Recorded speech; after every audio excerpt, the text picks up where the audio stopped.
Welcome to Birds of a Feather, microcast, where we explore the stories behind meaningful connections that shape our success.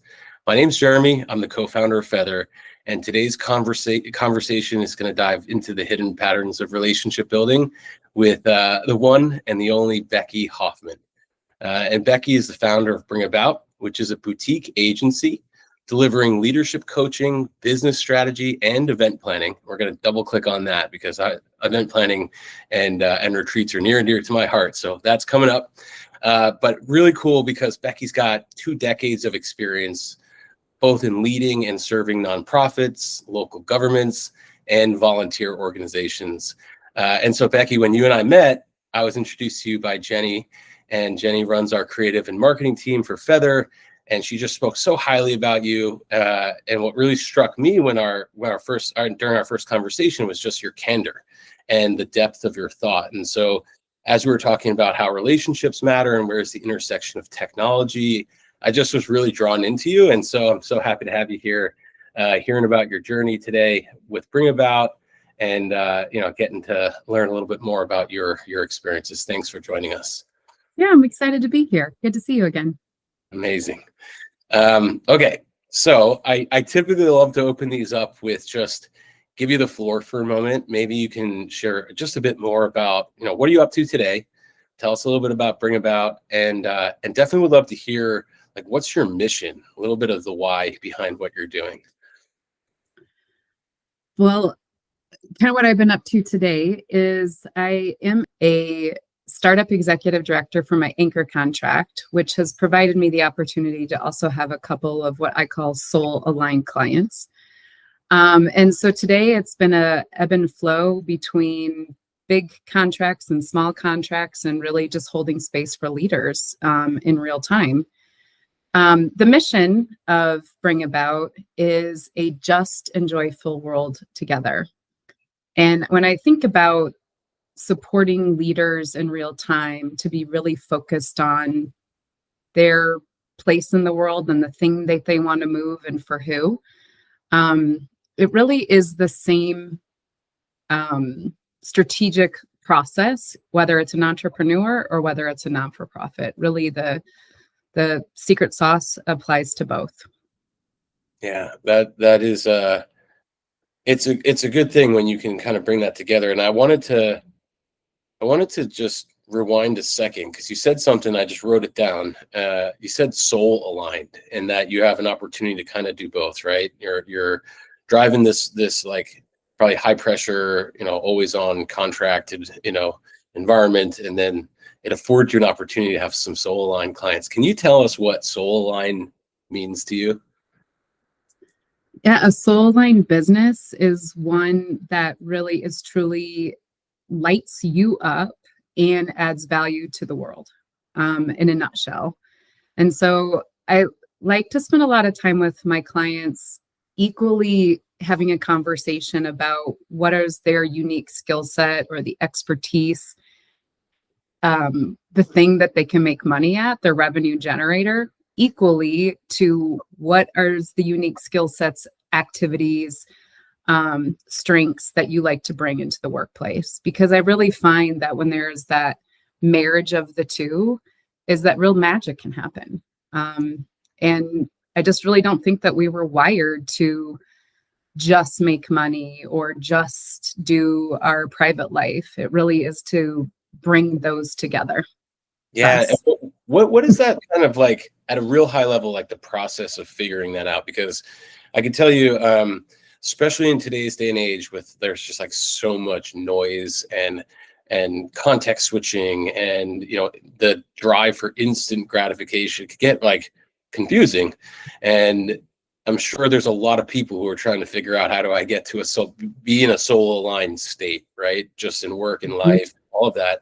So I'm a new client. We sit down, we're vibing. Like, how are you helping me to actually kind of find what clicks in that?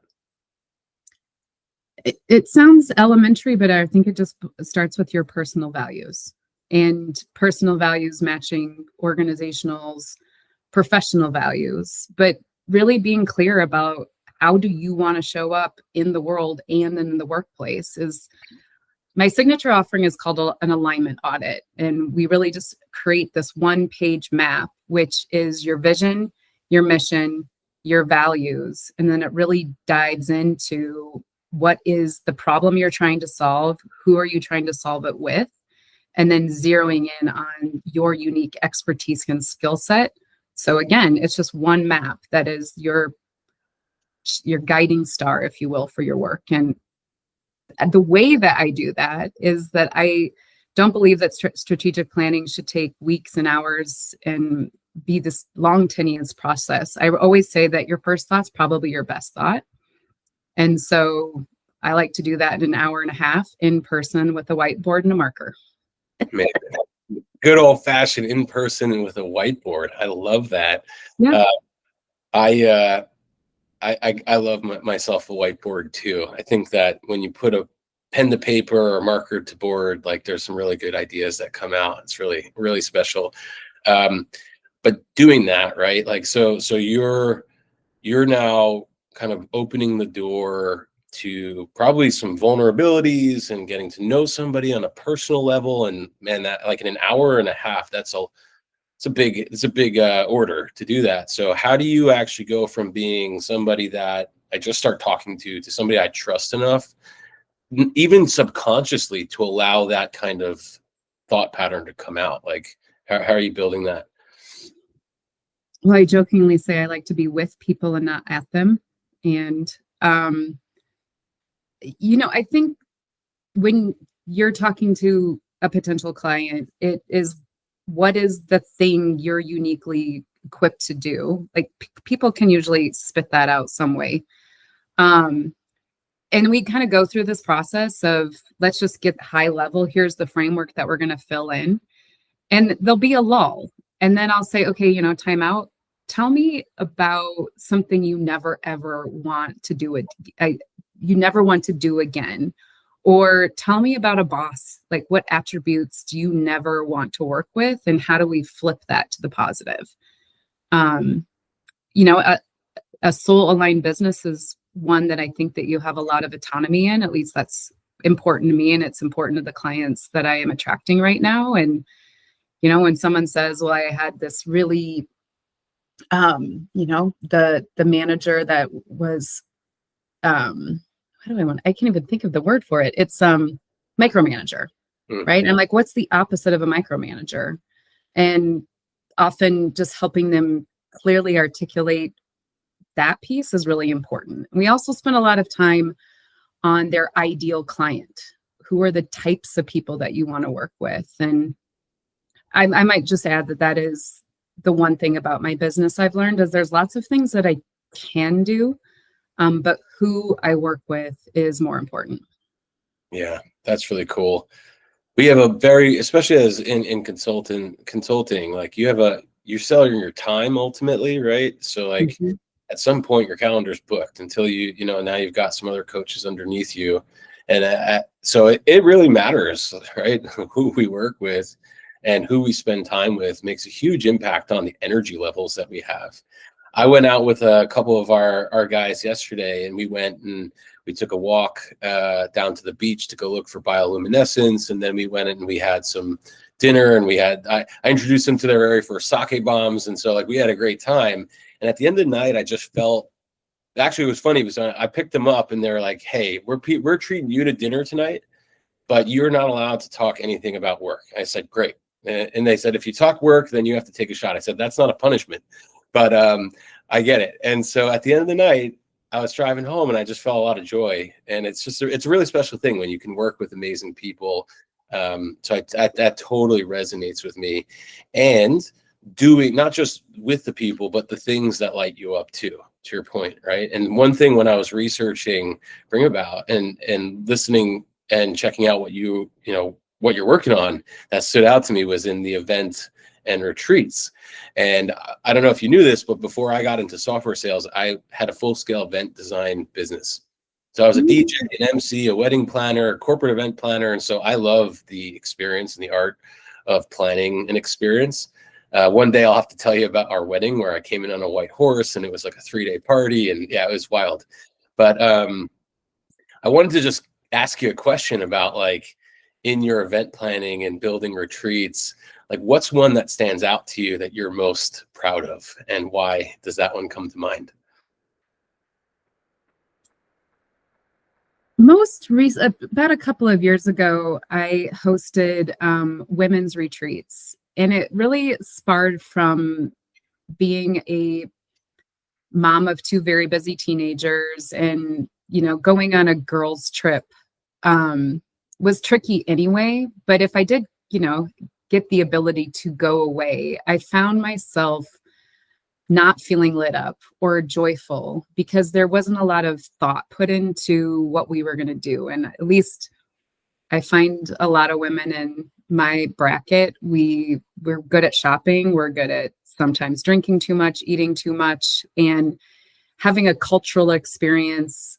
It's just something women don't do. I've heard it's like you have to have a maypole, like the thing that's going to wrap around your weekend event. And my husband does this really well. He goes on boys' weekends and they go golfing or they go to a concert. But I just found that I wasn't running with the people that had that sort of vision.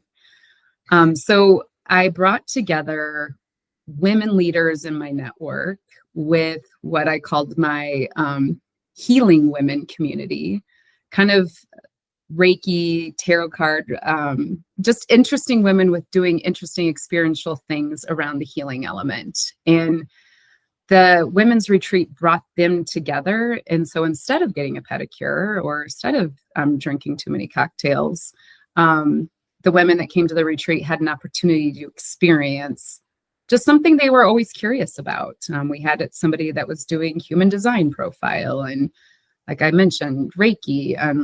And it just really was magic, because what I found is that my healing community women really had a lot to learn from my women in traditional leadership. And my traditional leadership women friends really had an opportunity to sort of soften and listen to their inside voice. And, I think the way I bring events and retreats and strategy together is always being mindful of the five senses. So what does it look like? What does it feel like? What kind of food are we having? But really, how do I want people to walk away with a feeling, and being very intentional with what I call meeting design or facilitation in the agenda? Well, first off, you need to throw one of these events where I can go to it, because I would love to get in touch with some of my softer inner side at some point too, and maybe a little bit of Reiki healing would be awesome. It sounds really cool, and it's funny because when I started that event design company, it's called Satori Event Group, and I came up. This was like almost 20 years ago, with a principle called the 5 elements of an event, or 5 elements of a design, and it was ambiance, cuisine, entertainment, venue, and memories. And it was like, because you go to a an awesome event and the DJ is great, but the food's cold. People remember the food's was cold, not that they had a great time dancing, right?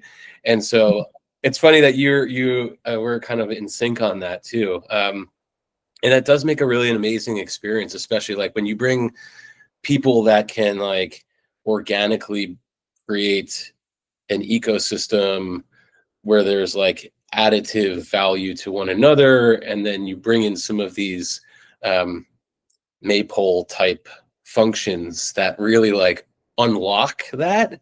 It's really special. It's really special. So what are you doing for events now? Is it like a quarterly thing, a regular thing, an irregular thing? Like how are you staying up with that? Well, I have to say that I hosted 2. They were really good. I learned a lot. And so I've actually just been doing more informal events that, so I hosted a summer solstice event in my backyard. And it was really an opportunity to bring, again, different people from my network together.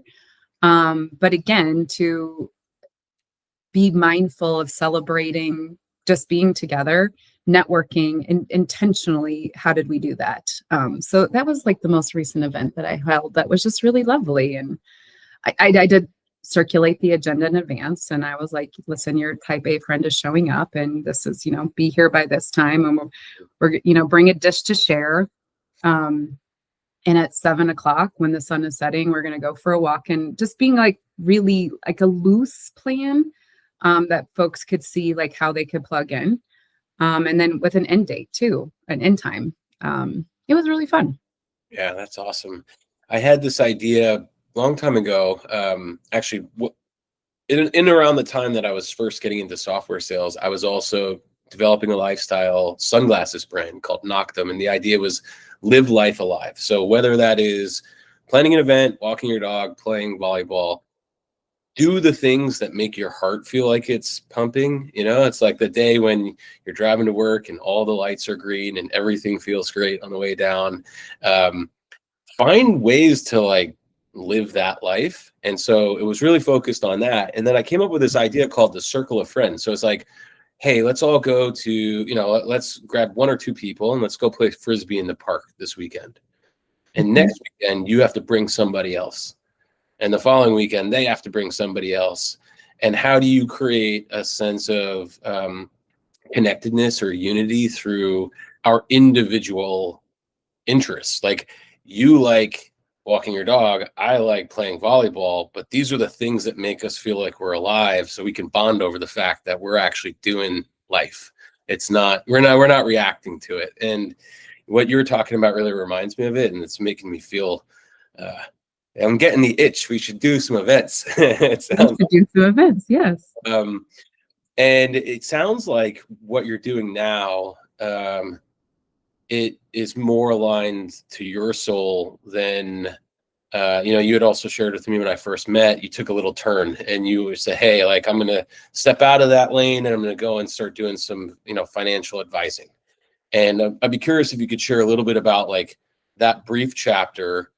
Why did you do that? What did you learn from the experience? And then how did you come back into where you are today? So the financial advising is, there's not a lot of people in my life that know that that's what I tried to do at the end of 2024. And it came about because my husband's been in IT, and it came just down to, we need health insurance. And, the non-for-profit sector has been weird at best since COVID. And I think I just hit a wall of really wanting to understand where the money and resources are in this world, in this community, in this state, in this county. And what I kept running into, and I heard this quote that nothing bad happens when women have more money. And I will say one of the biggest barriers for women to come to my women's retreat is either they didn't have money, they didn't have access to money, they couldn't prioritize themselves. And I just got really frustrated about that and started thinking about my own money story. And so I explored that chapter for a while, and I still maintain that at least a lot of women don't have those conversations. And I was committed to figuring that out for the both and. And I just learned that industry it is very, very sales heavy. And I think I just never really got to the end of being able to learn those things. And it's not to criticize the place I went to. It's just the sector it did not light me up. How about that? I just really, it was like, there's elements of this that I like, but the way that I was trying to full court press it just wasn't a good fit for me. Yeah. What was the second part of your question? I was just asking, like, what did you learn about yourself that brought you back into what you're doing now, right? So it sounds like you recognized kind of an opportunity, but it's interesting actually. Let me ask and talk about it a little bit of a different way. Where I've been talking to a lot of people that are doing consulting, and some people feel very uncomfortable reaching out to the people that they know and trying to charge them for their time. It's like there's a lot of people who are very like, I'd love to help you, but I don't want anything in return for it. And activating a relationship and having some sort of, because we all need to put a roof over our head and have health insurance, right? It makes a pretty tough life when you don't have that. So I guess the question that I have is, like, you went down that path, sounded like it felt a little bit too transactional, maybe a little bit more of that like pure play salesperson, but you're on one hand also a consultant and you still have to sell, right? You got to still book and you still got to go and, send out an invoice at the end of the day. So like how are you navigating that sales part of what you do today and still feeling good and comfortable about it? Yeah, I would say very carefully and organically, because what I did learn is probably listening to my gut is that transactional way we do sales in this country, it's so off-putting and so overdone. Um, and it's just one of the reasons I have kind of put out to the universe is like, how do I do the thing that lights me up, that the world needs, that I actually can pay my bills with?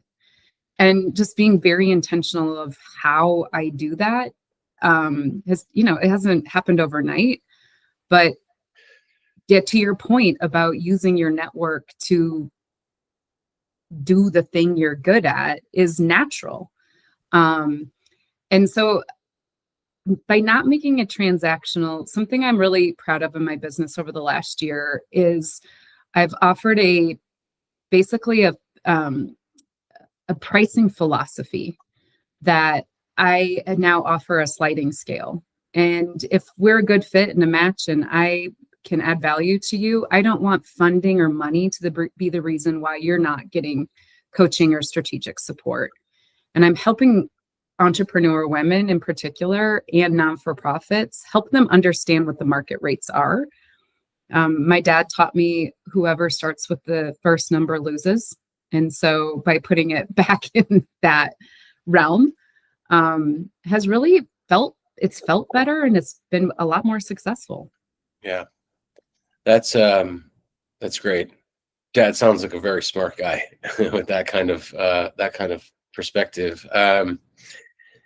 So I was thinking about this, right? You've been at the non-for-profit sector and leadership coaching and in various capacities and executive leadership roles yourself for 20 plus years now.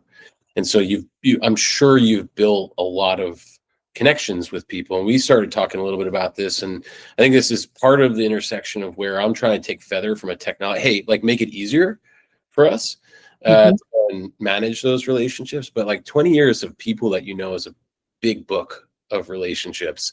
And I'm just thinking back to the summer solstice party that the event that you did and some of the retreats, and like you have a Rolodex of people that So how are you keeping up with people that have come into your life, and what are some of the things that keeps 20 years worth of relationships fresh for you? I don't remember who told me this, but it's just the philosophy of be really clear who you want to work with and go to where they are. Like be in community with your people. And it just sounds like radical common sense, but that it is kind of what I'm doing. And I guess how I keep up with them is just very natural and organic, and it's not a transaction. I do very much enjoy my other non-for-profit executive leadership friends. And, we kind of have this unwritten rule of who's in our kitchen cabinet. And, I needed this, I needed that. Who do you know? And just ensuring that it's balanced, I guess. It's not always keeping the same people on your Rolodex to ask the same question, but just genuinely holding space for those people in your life that are challenging you or cheering for you, a both and. Amazing. It takes effort to do that. And when you balance the need to keep the lights on, you do have to make trade-offs of everything's an opportunity cost in terms at the end of the day, because we only have a limited amount of time in our day. Mm-hmm. But I want to go to like what you were saying, which is just go to where your people are. So let's double click on that for a second. New consultant or a new, business owner or new, like anything like that. how do you help people figure out, and maybe this is a good question for how you found the place to go to where they are, like where are we going? Right? Like how do you actually go figure that part of it out? I, I will give a shout out to an organization called Consultants for Good. And it's a newer group. It started here in Colorado. When I joined, it was just a Google Doc of, honestly, Consultants for Good, a lot of non-for-profits. And there was monthly meetings, and just the energy and the collaboration of that particular group just was so supportive. There was no sense of competition. And that group has now turned into like a membership base, and there's been splinter groups that have come off of that. And there's there's a consultant in Boulder that has access to co-working space one Friday a month, and she just opens it up for other like-minded consultants to co-work for the day. And I would just say, like, every time there's at least 12 of us that show up on a Friday once a month, and we're constantly talking about co-working projects, and I need a grant writer who's got a good one. And so just, I guess, finding your people that are also entrepreneurs that have the same spirit as you has been really helpful. I hold dear I'm in 2 book clubs, and I hold dear, and I don't think I've gotten a client from either one of my book clubs, which I don't, because they're like my friends. But I do like become a thought partner with them of like, oh, so and so is looking for something, and we're constantly, I'm looking for a plumber who's got a good one. It's just kind of how life works, right? Yeah, that's special. What you're talking about made me think about a conversation I had earlier this week. So I've got a buddy who has just joined. He went from a big law firm to a boutique agency, and now he's got to go like build his own book from scratch. And super talented lawyer. And what he was telling me was that he's now moved into a new city, and he's going, and we're talking about business development. Like, how do you actually just get the ball rolling with people? And one of the things that I was sharing was, hey, like, why don't you crack into the people that you have a good brand with and just start going and connecting with people, reconnecting with people, sharing where you're at in your life, and starting to go and just put it out there. So that was the first piece of it. The other piece that popped up was events and local events. Like, to your point, like, just go where the action is and the like-minded individuals were. And I think it's tough to find the consultants for good, because there's a lot of these. Like, I went to a startup event down here in North County, San Diego, and it just felt like vultures. Everybody was like, who's going to write me a check? Who's going to use my software? It just didn't had that kind of like, I felt drained. Everyone was trying to sell you something. Yeah. And it was like, it just didn't feel good. And so I guess, I don't know how to answer this question. If you have an opinion on it, it'd be great. But like, how do you find the good ones to go to? Right. Because at some places, everyone, to your point, that like salesy, I'm just showing up with my widgets. Like, I got this, you want to buy this. And it can burn you out. So how do you sift through the bad kind of ecosystem to find the good ones? Is it a word of mouth thing? Like, how did you actually find Consultant for Good, and maybe a little bit deeper of that? Well, I will just share that I believe like attracts like. And so we're coming into my favorite time of the year. At the end of like the year, I love to go through my calendar, go through my notebooks, and I like to do an audit of all of the things that like totally lit me up or I never want to do again. And then I pivot to like goal setting for the year and being really clear of the business and the clients that I want to attract and the friends. And I go a little bit nuts with it. And even like I feng shui that, like, how do what the clients look like? What do they sound like? What, like, are we drinking coffee? Are we so being very intentional of like who you want to do life with again. And it's not just like who's going to write you a check. It's who do you want to work for? Right. so again, I'm a manifester, and like putting that out to the universe, I think works with that clarity in mind.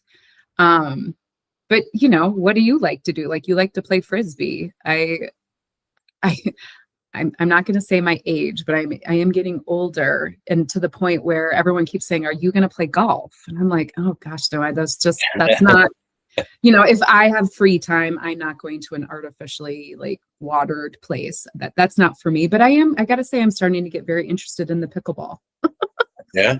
Yeah. And so I it really, again, it sounds like radical common sense, but finding the consultants for good and keeping your eyes and ears open, and in finding the people that have a like business of you and asking them questions like, what networking events have you found to be fruitful? And if they're not going to tell you, then it's probably not somebody you want to do life with anyway.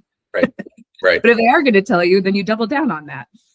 Yeah, that's really great. And I love the intentional goal setting. That's an area where, just in full transparency, I could get much better at, which is like, I'm kind of going off of a lot of gut, and it's going.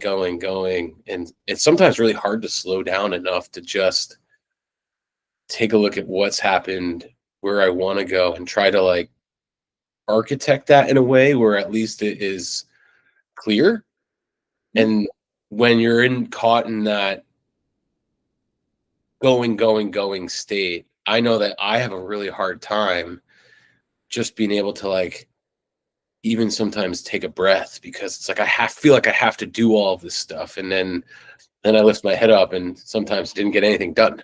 It's like, so I could definitely appreciate the ritual of end of year kind of getting aligned. How, just curious, like when you say you feng shui, like how long do you put into actually? Is it an hour workshop you're doing by yourself? Are you meditating on top of a mountain peak for like 3 weeks? Or like what does that actually look like for you? I will give a shout out to, I think it's called the Dream Book Planner. I've used it for 10 years. It's a company that I think it's got a storefront in Boulder and a storefront in Oregon, but this is like all in one. But to specifically answer your question, I mean, I do it over a course probably of a couple of days. But I just get so excited to do it. It's like, this is my year-end audit, and like just different, health, family, friends, finances, what have you. And I very articulately like go through of like, I call it a plus delta. So the delta is what I never ever want to do again, and the pluses are what I want to double down on. And then that turns into the goals for the year. And then I'll just keep going, because I'm almost annoying myself explaining all of this. And then on a daily basis, when I do my morning ritual, my gratitude is often reflective of those things. Am I just being grateful for what I already have? And then, calling in, manifesting what I want to call in for that day. I love that. I'm going to need to take this offline with you and have a follow-up on this. It's funny. My wife is just like an incredible human being. She's smarter, sharper, stronger, more grounded, better EQ. Like, she's better than me in like every possible way. And she tells me this kind of stuff all the time. And then I hear it from somebody else, and I'm like, oh, that's a great idea. And yeah, it happens all the time. Yeah. So, yeah, I'm with you on that. So I'd love to actually, we'll pick that one back up. Well, I would just like, I don't want to overwhelm you, but honestly, just a notebook and a pen, and just, just start small.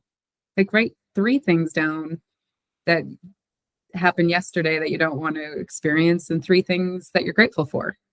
Yeah, that's awesome. So a lot of these experiences and these practices, they are shaped through like what we do and who we are and how we act are shaped through the experiences we've had in life in a lot of cases, right? Maybe you met somebody that told you to do exactly what you just said to me, which is write 3 things down, and 3 things I don't want to happen again. And it's really amazing, like relationships in general, just being able to we become this kind of always adapting, always evolving version of ourselves by the experiences and people that we share those experiences with. I wanted to know if you might share, you know, a story around a relationship that really stood out to you, like one that has made a real positive impact on your life. What was the background, and tell us a little bit about that one. I would say I really had a hard time figuring out who I wanted to be when I grew up. And I think it's only really been in the last 3 years that I can say, like, this is it. But when I was transitioning from really college to my first real work job, I had an opportunity to live and work in Canberra, Australia. And I applied to manage an inner city youth center. And I really didn't have any experience. I was a ski instructor and a waitress, and I had lived overseas and backpacked and traveled. And I would say I had a lot of life experience, but I didn't have executive level experience. And the woman that hired me, her name is Rowney Worm. And she just really had a vote of confidence in me right from day one. And I was hired for that job. And it was like ground up, like pick out on my second day of work after she hired me. She said, now go down the store and buy yourself a desk and a chair and a computer. And then day 2, write job descriptions, and day 3, like hire. I mean, it was just really a startup. And so, yeah, she helped me navigate those things. But I have to say, like, even just organizing my to-do list and like my tasks is something that she just was like, how are you organizing yourself? And I was like, I don't know, I'm so overwhelmed. And she helped me be really strategic and, like, write down, here's all the meetings you have in your calendar, and this is how much time you have left, and this is like what you have allocated for tasks. And so how are you prioritizing your time? And every time I look at my daily to-do list, I think of Rowney Worm. That's amazing. I love that story. And I love the fact that you were a ski instructor. I'm a big snowboarder. I've been riding for 30 years. So maybe we'll shred the gnar at some point together. That would be fun. Well, I just was really proud of myself from actually graduating from college, because I really just wanted to be a ski instructor. So I did graduate, and then I moved to Colorado, and I was an instructor for 6 to 12-year-olds. So the Awesome. Rocky Mountains were my office, and the 6 to 12-year-olds were my clients, and it was real fun. Yeah, bless you for that. I know that teaching young kids how to actually go and ski takes a whole different level of patience. They say, like, don't teach your spouse and don't teach your kids. So hire somebody like Becky to get in there, and so bless you for doing that.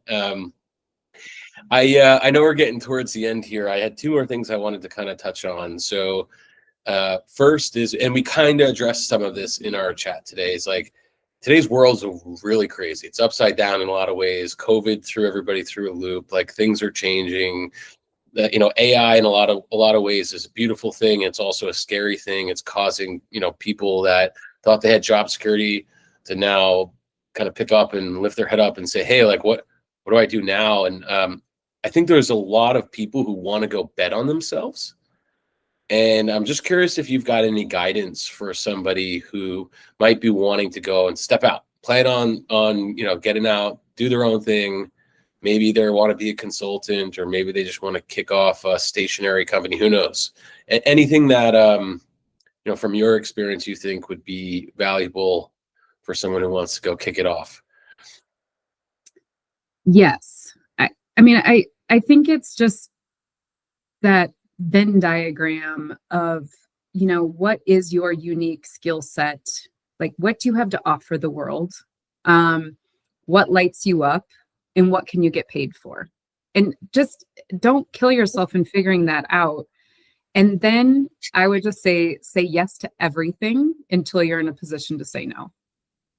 And I think just like by doing and booking that first client and tapping your network and just saying, I've started my own business. I'm really excited about it. I don't know if I could be a fit for you now or in the future, or if you know of anyone, and really going through your network to get to that first yes, and then your second yes, and then try it for a while. again, until you say yes to everything, until you can say no. Say yes. I love it. And the more yeses we get, I mean, here's at least my experience. There's a lot more no's on the route to the first yes. So you kind of have to be open to that. And going back to your whole point of like manifesting your day and who you want to be around, what kind of person you want to be, and how you show up, like all of that makes a difference. And then nurturing and curating the relationships that you have. But it's still a tough thing to look at the people and think, I guess it's a confidence thing. Everyone that I've spoken to, I know I'm battling this in a lot of ways of like, hey, am I really legit? Like, and some people will look at what I'm doing. They're like, wow, you got it all figured out. And then I'm like, I don't even know how to tie my shoes. It's pretty wild. So I do think having people that can support you. Jenny's been great. Like working with Jenny she's been able to pick me up by the ear more than a handful of times. With Everyone needs a Jenny in their life. Yeah, for sure. So I think also, well, I would just add that I think it's an art and a science of like starting out and, putting together your list and being okay to go for the no and just saying like, gosh, I wonder if that person would be a fit for me. And it's almost a game to get to the no, because no means next opportunity. Love that. Turn it into a game. I'm going to call these 5 people today and I'm going to hope for 2. And if I get to 3, that's 3 less people I have to think about anymore. I love that. I was going to wrap with one actionable insight that the people who are listening can put into their daily practice. You've given a lot of them.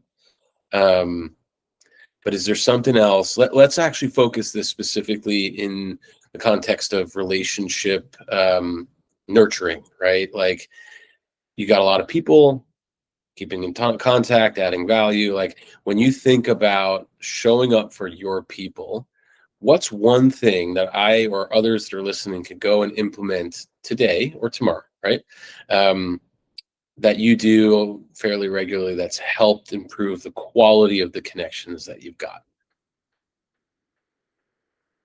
I mean, the one that comes to mind is, I have my goals and my strategy and all of that, but then that's the science of it. There's just the art of it too, is like, God, this person just keeps popping in my head. Like, I don't know why.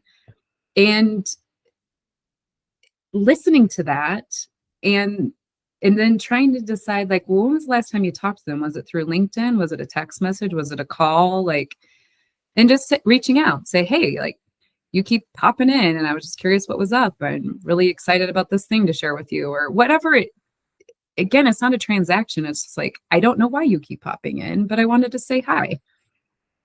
Yeah, that's a very well put, and not just tactical, but like critical thing for us to do, because I was watching a Disney movie the other day. Yes, I like Disney movies, but I was watching it with my 3-year-old. She's just a total movie buff, which is hilarious. And it was the movie Coco. And one of the concepts of this was like, in the afterlife, you kind of disappear if the people who are still living have forgotten about you.